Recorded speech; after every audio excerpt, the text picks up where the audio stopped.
Okay, so for week 11 of winter anime, the pop-up of these shows was unreal. Just, this is why we're here. The ending sequences are just like amazing and, setting up for even more stuff as we approach the finales. So yeah, I'm very excited for this week. Let's get into it. Okay, so for ReZero Season 2, Part 2, Episode 11, probably like a very high emotional episode, one of the kind of top echelons of ReZero we have, where it was like Beatrice's moment right here. It was kind of culminating. She was one of the girls that was like very mysterious, and now she's not that deep, but there's like a lot of baggage going on for her. So yeah, Subaru trying to save her. We see that Elsa is pretty much killed by Garfield. So yeah, Subaru's just trying to rescue Beatrice in the meantime. She's holed up in her library while the mansion's burning down, and everyone's trying to dip. Also, before we get to that, there's also stuff happening in the sanctuary as well. Amelia's doing her thing. She finished the trial, and then Rosewall basically kind of killed Ram for burning his diary. But then he kind of regrets it. He's like, bro, what have I done? No, she loved me. And then like he kind of sees his regrets. The fact that the diary's burnt now is kind of like he's kind of free now. Amelia's kind of using her powers to like kind of stop the snowing with the help of Puck. And then she's like, yo, Rosewall, it's not time to give up. As long as you're alive, you still got hope. So yeah, she's doing her typical positive, hopeful speech.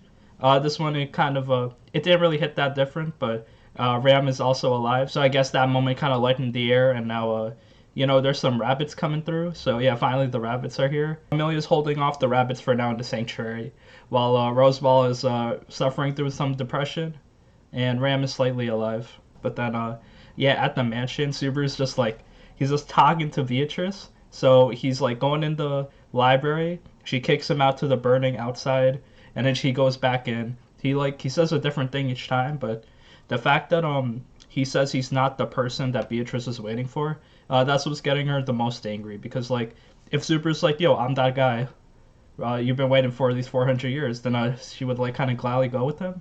But yeah, this is where like Subaru's kind of thinking comes in, which I appreciate. It's like not out of nowhere. It's building up since season 2 started. Like him trying to save Beatrice in this arc. So like she's hella tsundere. She doesn't really want to admit her own feelings, and she's like really trapped in this 400-year contract of her own like doing. Subaru wants to free her from that contract. He doesn't want her to be like kind of a slave anymore. So if Subaru admits that he's the guy, like she'll still be kind of like in the contract. So he has to like make her of her own free will kind of like break free of the contract. So yeah, he's just going in and out, risking his life, burning building aside. Beatrice kind of kicks him out, but then he uses the talk no jutsu, and his plan's pretty funny. He's like, I'm gonna say a bunch of words. There doesn't really need to be a deeper meaning to them. Just like keep saying positive things until Beatrice wants to come with you. So yeah, I'm not leaving you alone. I'm gonna save you. You're waiting for a dude that doesn't exist. I don't want to leave you alone. Like stuff like that. He finally says this one thing where Beatrice is always staring at that door. So she's always waiting for someone to kind of give her an escape. So that kind of last line jogged her into trusting Subaru. So yeah, they escape the burning mansion, and Beatrice is like calling Subaru by his name. I didn't really catch this, but apparently this whole series, she never called him by his like, she never said Subaru. She didn't even hit him with the Barusu, but they kind of escape the library while it just like, collapses, and teleport through some magic beam.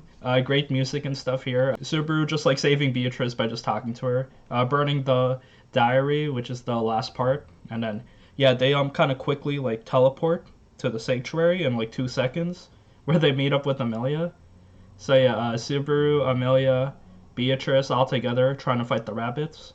So yeah, very hype ending there. There's like a lot to unpack in this episode. Also, we got like some light backstories for Beatrice as well. Since we know the general stuff between her, Echidna, and Rosewall, but we don't really know what happened once that dude attacked Regulus, I think. But yeah, anyway, I wouldn't really say it's the best episode of ReZero. We got too much stuff being set up in this season, and then the season's gonna be over next episode, I think, if it's 12 or 13. But yeah, just too many questions, not enough answers, and this like emotional episode isn't really enough to make up for that. But I mean, I get what they're going for, and like, I mean, the best part of the season is just Subaru kind of he has like this one timeline where he is like planning everything out and it all works out. But then a lot of the talking did get repetitive. But I mean, that's like Beatrice's personality, so he got to keep talking to like break that tsundere barrier that she has forming. She was kind of like an impressionable kid, so yeah, she really respected her mother. That's why kind of she suffered these 400 years, even though she knew she could have left any time. So yeah, great episode. A lot of stuff is sprinkled all over, so not a ton of answers, but Beatrice joins the party. My girl Beatrice is finally a free lolly. Okay, so for Jujutsu Kaisen episode 23, very Megami focused because it was them fighting these two spirits in this under the bridge area. But then Megami got kind of like disturbed. Megami's like, isn't there a pattern here?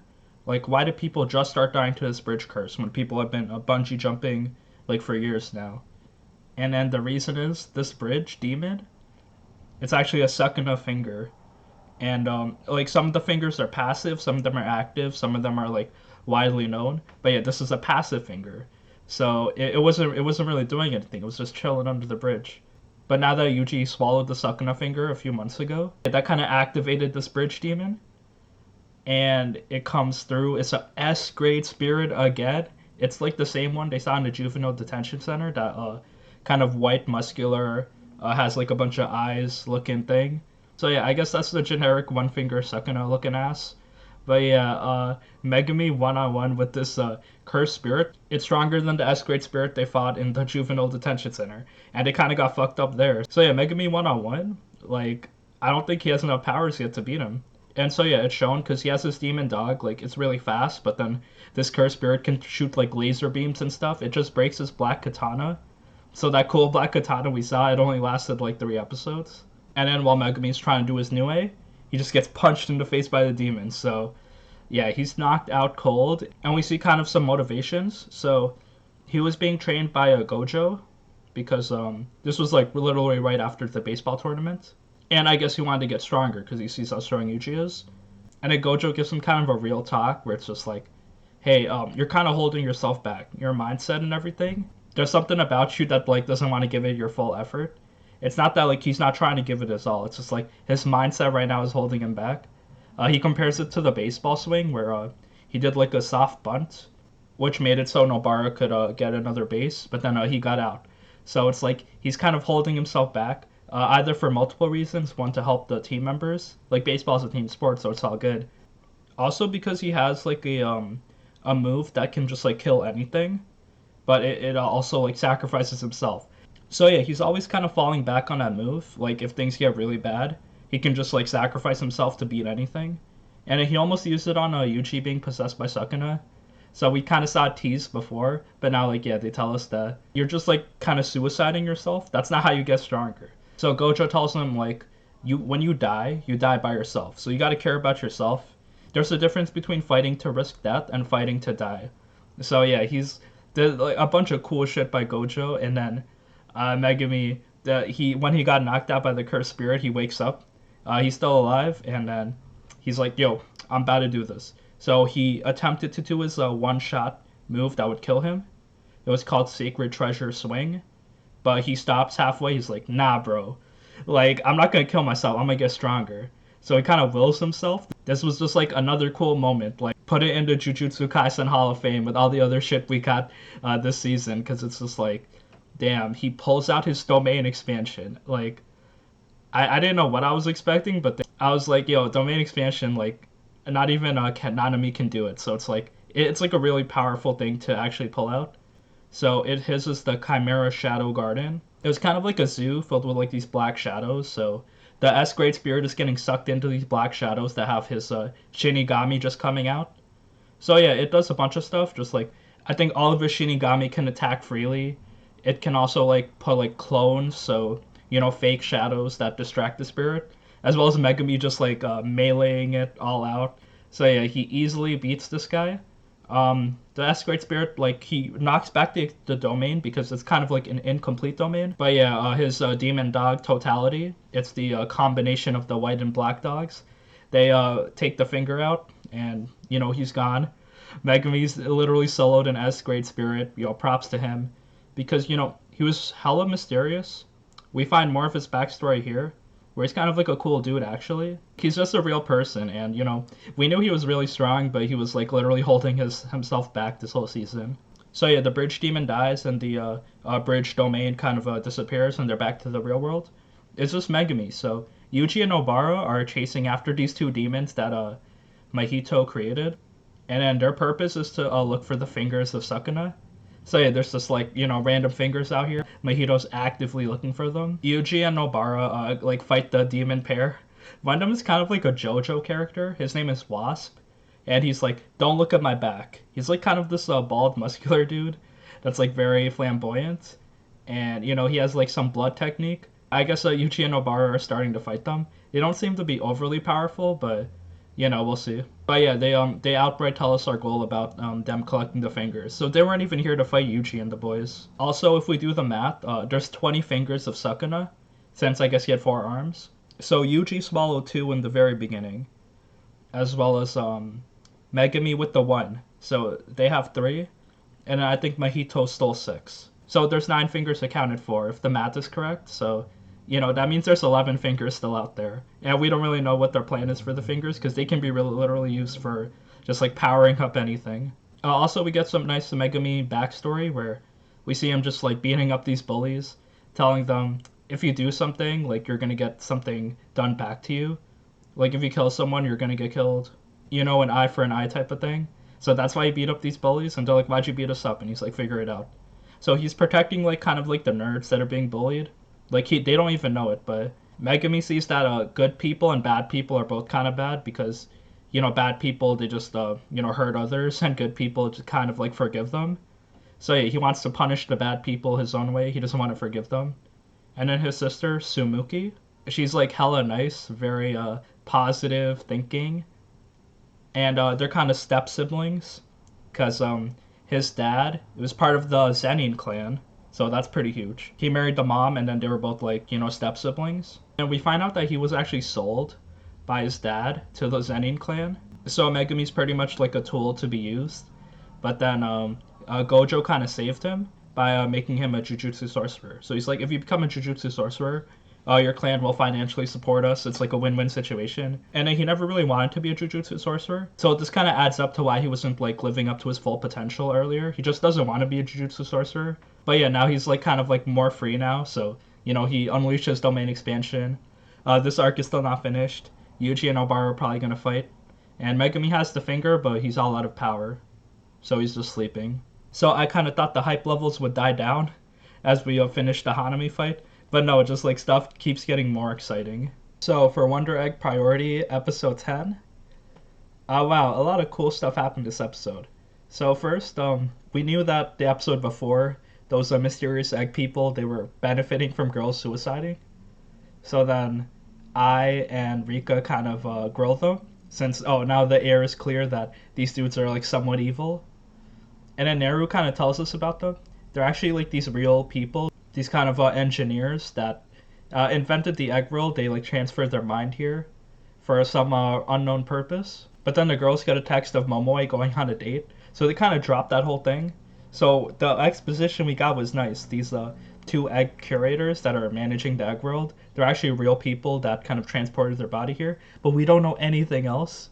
And they kind of just leave and drop that whole topic because they want to do some girls talk. So yeah, Momoe talks about her date with the girls. She's all dressed up wearing a cute dress.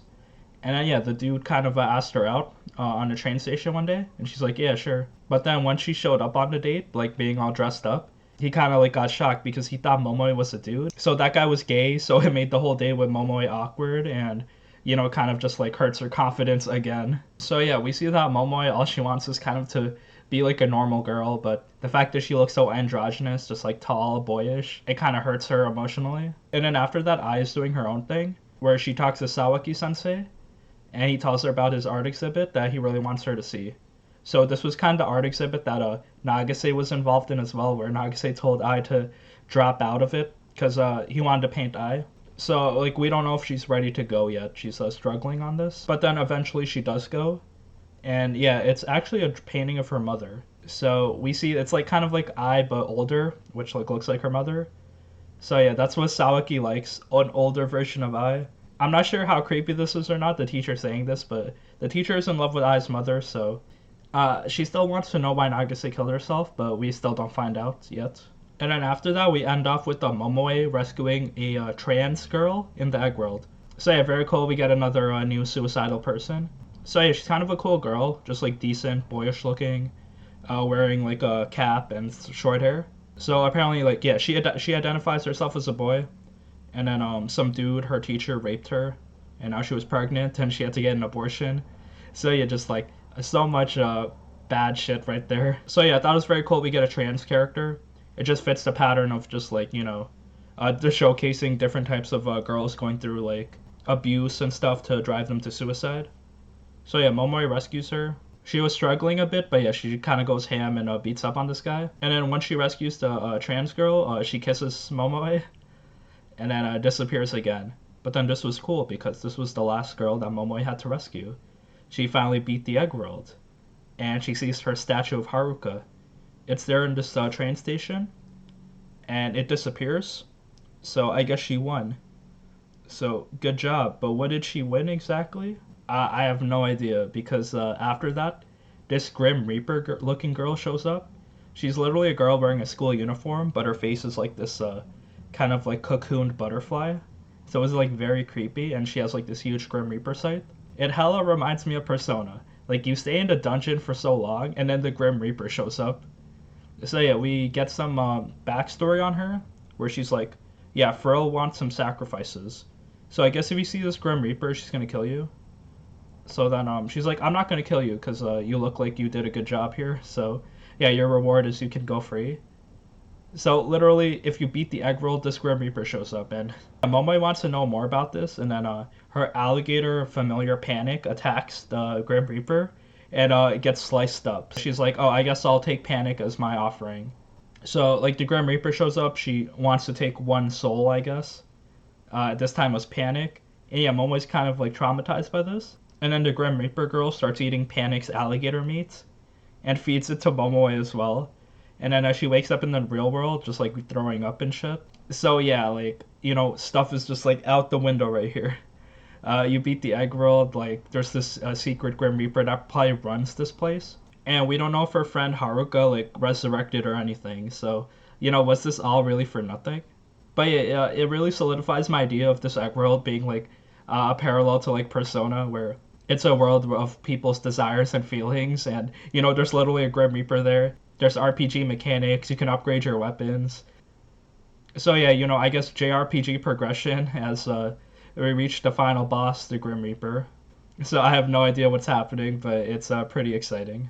Okay, so for Dr. Stone, The Stone Wars, episode 10. This was a pretty quick kind of character development ending to the Stone Wars battle, where we saw Hyoga being the main antagonist. So yeah, Hyoga thought he could start some shit. But yeah, anyway, they rescue Tsukasa's sister. They give her a cool orange dress, and she's like this blonde-haired kind of cute girl. And then she recognizes Tsukasa, so just like he's happy, they're all happy together. But then they see some of the dynamite is unaccounted for. So once they return back to the village, they see that Hyoga's out here making a plan. He kind of gets Homura and Yo to like cause a distraction somewhere with the dynamite. So then Hyoga's alone with Tsukasa's sister, and then Tsukasa's there. So he tries to stab the sister, and then Tsukasa obviously blocks it. So he gets stabbed in the lung, like huge blood loss, trouble breathing. And then Senku and the gang are nearby. So then he tries to throw Tsukasa down a river. Senku attempts to grab him, and he kicks them both off the cliff. And then he jumps after them. So all three of them go in this river. It's like a huge kind of waterfall with rapids and stuff, so it's pretty dangerous. But yeah, goddamn, Hyoga like literally stabbing Tsukasa. The fact that he blocked it was pretty badass, but yeah, Senku and Tsukasa, they float adrift on this piece of land. And then Hyoga has an option for Senku. He's like, let's team up, bro. We're gonna be the most powerful duo. With your science, like you can make explosives and stuff, and me being on top, like we have the brain and the brawn. Senku obviously refuses. He wants to save people. And he's trying to save Tsukasa as well. He's like bleeding out, so Senku's grabbing his wound. But then, yeah, we know Tsukasa ain't a bitch, so he comes up. Hyoga was trying to do this from the beginning, though. Like, he wanted to be on top. Like, he wanted to be the #1 primate high schooler, so... Yeah, that's why he fought Tsukasa when he was weak. But yeah, now the real strongest duo is here. Literally, Senku and Tsukasa teaming up. Even though it's a weakened Tsukasa, like, this is literally, like, Hyoga kind of fucked up. Like bruh, this was literally Batman and Superman teaming up to fight your ass. And like it's like a Superman weakened by kryptonite, I guess. But it's like Hyuga has no chance. Like we know Hyuga's really strong, so like the fact that Tsukasa is so weakened, and then he also stabs Senku in the chest. But it seems like Senku has some like bulletproof thing going on, so the stab doesn't really hurt him. And then yeah, Senku's just like lying down playing possum while Tsukasa's getting beaten up. But then Senku comes through with the science. So another cool invention. You know that telephone box that got destroyed? Well, Senku kind of reused the coils and stuff there, and he kind of made like an electricity pack, just like attached to his chest, and kind of like a copper wire, I think, just on his finger. So it's like a joy buzzer basically, but it's like 10,000 volts right there. And then he touched Hyoga's knocked out. So yeah, great team up. I guess this is like kind of a huge character development moment for Tsukasa because he sees Senku. He's like, remember when we first met and I protected you from the lions? Like I was like, oh, now that you rescued me, no harm will come to you. And Tsukasa kind of broke his promise since he started the whole war. So he's kind of making it up to Senku because Senku never broke his promise about like, helping the world with science. So I mean, I guess that's cool because Tsukasa's really strong. He's a cool character, but the fact that he's hung up on like, genociding all the adults is kind of lame. So now that he transformed into a good guy, I guess it's like mutually beneficial. Now we'll get more like kind of science developments and like, world building, society rebuilding. So, I'm down with that. So to sum up for Hyuga, don't pick a fight with the strongest dude in the whole world and the smartest dude in the whole world. Alright, for the quintessential quintuplet season 2 episode 11, the girls are at war. They're trying to get together with Futaro, but they're in separate groups, so they kind of make a plan to, meet up with him. We see that Miku kind of made cookies or food for him. So yeah, Miku's like very shy, so she wants to really do her best when trying to confess to Futaro with this food. So, it's mostly focused on her. We see Ichika scheming in the back, as well as Yotsuba trying to help Miku. She makes the two groups of quintuplets separate, so one goes on the left path, and one goes on the right path.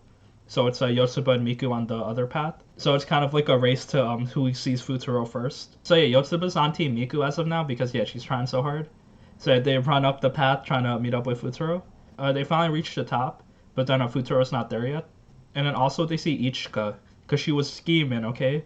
And then she wanted to like race up first and maybe dress up as Miku. But Miku and Yotsuba see her first, and then they finally realize like what Ichika's doing. Yotsuba kind of yells at Ichika, says, oh, Miku wants to confess to Futaro, why are you doing this? And Futaro hears Yotsuba yelling. So that kind of made Miku cry, because she's very shy about these kinds of things, so that was just like made her embarrassed and kind of ruined her whole plans. So then yeah, Yotsuba feels really bad because she messed up, but then yeah, Miku's the one crying. Nino's pretty angry at Ichika. But yeah, overall just like a ton of drama. The main thing here is just like Miku's sad because she couldn't confess to Futaro. So yeah, Nino kind of makes up with Miku, because if like one of the sisters gets hurt, they all have to kind of protect her. So yeah, Nino kind of goes a bit aggressive. She's like, oh, I really love Futaro, and then just because you liked him first doesn't mean like anyone else can't like him. So that's why we're all trying so hard. If you want to give up, that's your loss, because it's easier for me. And then that kind of motivates Miku. So yeah, good motivational speech by Nino, where she's like, no, I'm not gonna give up. So yeah, everything's all good now. Ichika's still scheming. There's also some dude with the camera, so that's also a thing. And in the end, we kind of get a big kind of a plot point. So we know Itsuki. She was kind of disguising herself as the girl that Futaro knew from his childhood, Rena. And then we were kind of led to believe that Itsuki was the girl in the photograph. But it was apparently Yotsuba. So that girl is like his first love. So now that it's revealed it's Yotsuba, that's pretty huge. I think there's one episode left, so the sisters' war is just like heating up. So yeah, as the story goes on, we see kind of more Yotsuba points rise up as Ichika is scheming in the back as always. Okay, so for Higurashi When They Cry, episode 24, this is the finale, and it kind of explained everything I wanted. It wrapped up the story really well. Very nice mystery with room to go in the future, but oh my god, this whole season felt really great. So we pretty much get a background on Takano. Her grandfather was researching Hinamizawa syndrome, the stuff where your brain just gets like, eaten up, and then you just go all crazy. So it's like a real thing, but the medical professionals don't want to invest anything in it, so they call it like dumb. So yeah, that's where Takano wants to like continue the research. And then, like, in her desperation, she works with this evil group that wants to attack the Hinamizawa village. So yeah, that's the whole stuff going on in Rika's timeline. And Satoko sees this and it's like, hey, what if I reform Takano? Because yeah, in a lot of the bad end timelines, Takano just gets backstabbed and killed because it's like this evil group she's working with. They call her research dumb and they're only using it as like an excuse to attack the village. So yeah, besides that, Satoko kind of finds a way to convince Rika to stay in the village. So we see that Takano, in one of her briefcases in the clinic she has locked up, it has like the vial of a drug that just like if you inject it into someone, you'll get the Hinamizawa syndrome. And Takano was trying to give it to Tomitake, the photographer dude that was the undercover government agent. After some time looping where she had to kind of write the password, literally she had to do it one by one. So it's like if it's a 7-digit password, she has to start with like 1 digit and go off because she has no idea what the password is. So, it probably took her like X factorial level amount of loops to kind of get the password correct. But yeah, now that she has the drug, this is like her whole plan. So no matter what Satoko does, like Rika's just gonna leave the village. So Satoko's like, I'm gonna do my own loop. So once Rika breaks this 94-year loop, she's gonna be subjected to my own like however long loop. And her loop is basically she injects someone with the Hinamizawa syndrome drug. And yeah, they go all crazy, just kill whoever. So yeah, the mystery is finally solved. Why some random person in each timeline in the beginning was becoming infected and killing Keiichi, it's all because of Satoko. She doesn't care who she hurts because it's like, it's a time loop. She can just like reverse, rewind. The thing is that we see this. I love how this anime does this. It sprinkled the plot points kind of like carefully. So even if you look back at it months later, you're like, oh, that makes sense. That's why this happened.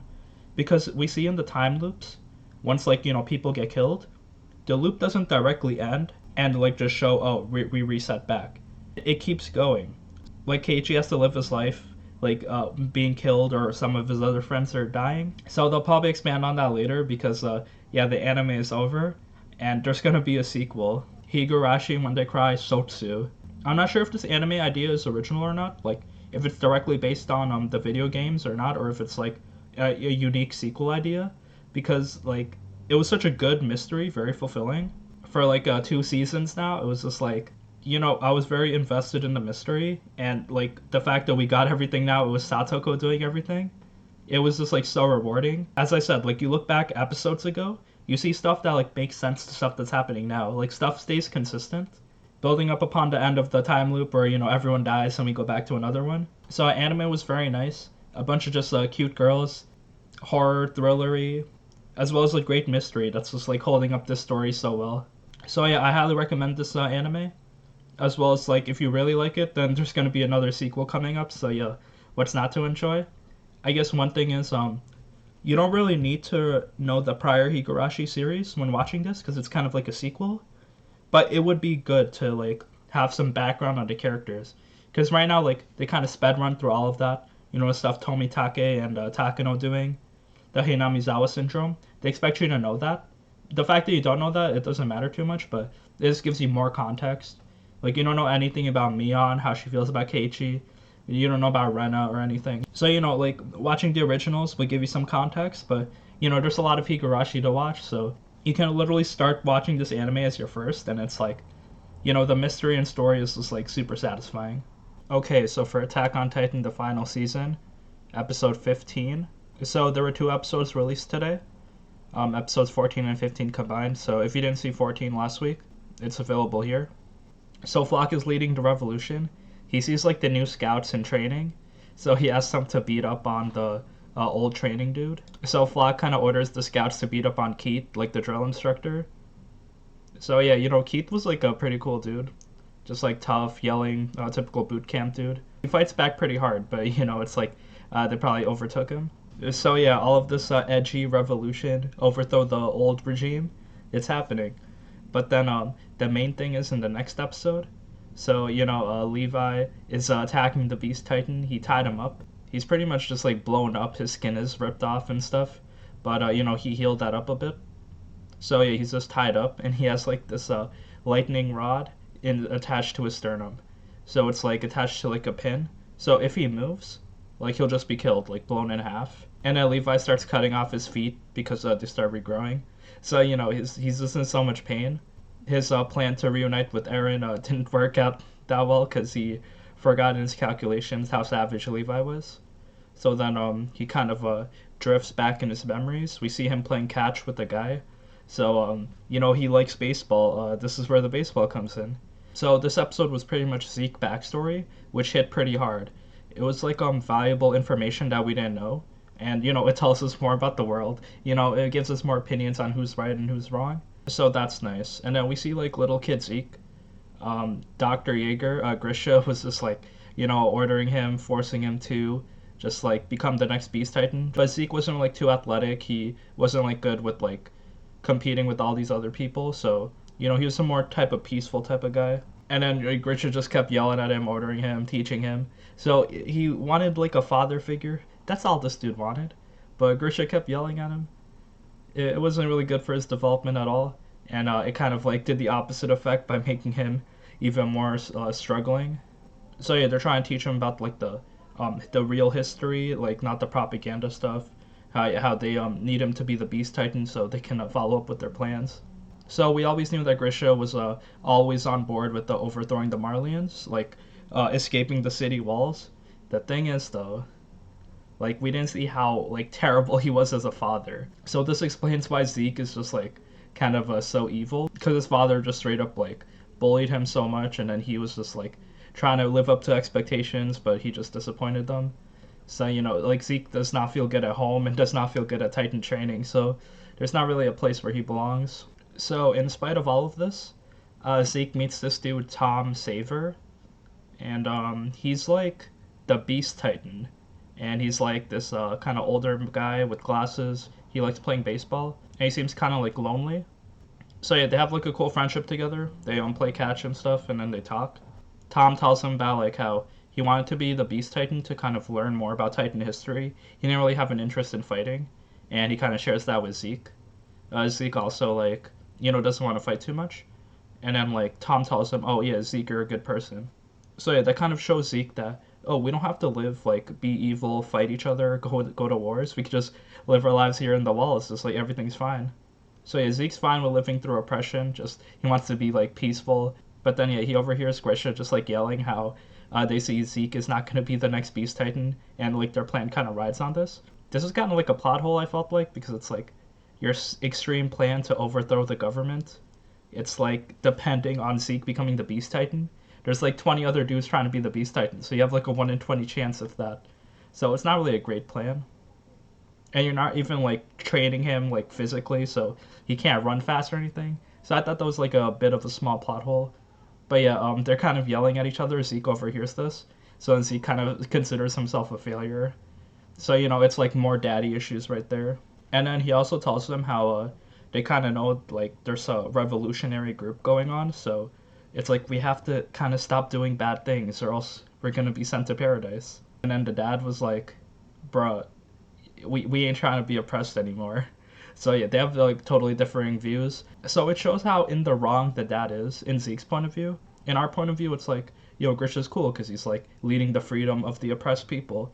So it's like whose side is right. It's up to you to decide. So I guess all this bad fathering led Zeke to become more kind of sad. So he went to Tom, the Beast Titan, and then they kind of talked, and he told him about how his dad were like revolutionists. And he's like, oh no, I don't want you to die, Zeke. And then he makes a plan where it's like, he's like to Zeke, hey, if you snitch on your parents, your grandparents will be safe. And then you get street cred on the Marlian side, so you can become the next Beast Titan. So yeah, he does that. So we kind of see the full story on why Zeke turned on his parents, and like kind of kickstarted everything. And then we see him growing up when he's like a teenager or something. He's still talking to Tom. Tom Saver's like about to die soon, and he tells him some important information on how the Founder Titan basically makes it so they can control all the kind of Eldian DNA structure. So what that means is like if you have the power of the Founder Titan, you can basically command everyone to like change their body structure, be immune to this disease, be stronger, be smarter or something. So it's like you can rewrite their DNA. So some sci-fi shit right there. But basically, Zeke realizes, wait, what if we made it so everyone is infertile if you're an Eldian? So like if you have the Founder Titan power, just rewrite everyone to be infertile, and then there'll be no more Eldians. And then we're all good, yo. We solved oppression. Just don't be born ever again. So this is the genesis of Zeke's plan. Basically, he needs the Founder Titan and then a Titan with royal blood. If they combine, they can rewrite people's structure to, whatever they want. So this plan is to be infertile. Eldian euthanasia, they called it. And then Aaron was like kind of all for this plan. He was like, yeah, I didn't think Grisha was a good father. Like, I was one of his mistakes because, like, he created all this suffering. So yeah, it all comes down to Grisha. Like, they all hate him now. Like, if you thought he was a cool guy, like, nah, he had a bunch of issues himself. And now Aaron and Zeke are working together. Aaron's down for the plan, which is pretty interesting. I kind of, like, doubt that, like, he's all for this, though, because it's, like, a very big shift. It's, like, he wanted to be free, but now it's, like, no, he just wants to make sure his people can't reproduce ever again. So, like, there are some layers to this. But, yeah, now we know Zeke's true goal. And as Zeke wakes up next to Levi, they're riding on a cart. He decides to commit suicide. So, yeah, the lightning rod attached to his stomach, he just moves, the lightning rod grenade pin gets pulled, and he just blows up. Levi probably avoided the explosion. So, yeah, a cool explosion to end the episode.